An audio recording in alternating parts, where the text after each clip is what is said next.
असे छान रेडी झाले होते भाऊबीजसाठी. मी भाऊ येणार होते म्हणून. सो भाऊबीजेच्या तुम्हा सर्वांना खूप साऱ्या शुभेच्छा. सगळ्यांचे भाऊ बहिणी आज एकत्र येणार आणि खूप सारा एन्जॉय होणार.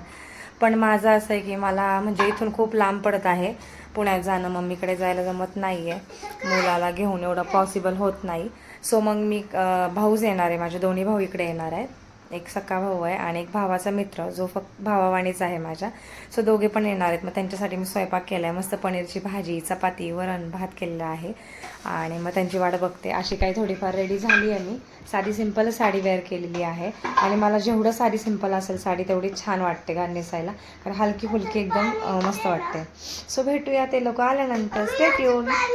आणि सगळा पावसाने घोटाळा केला. भावाला काय यायला जमलं नाही कारण खूप जास्त पाऊस पुण्यामध्ये माझ्या इथे पण चालू झाला होता.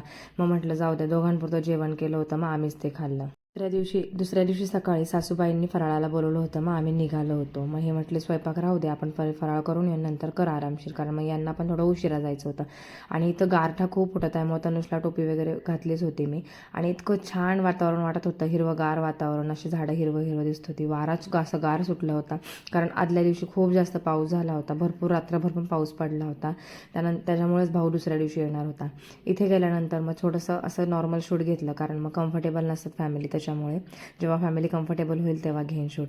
इथे पाणी घेण्यासाठी आम्ही आलो. प्यायचं पाणी आम्हाला विकत आणावं लागतं.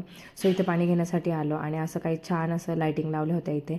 माझे केस जरा आता बरे होत आलेत, थोडे दाट होत आहेत, तर छान वाटत आहेत. थँक्यू.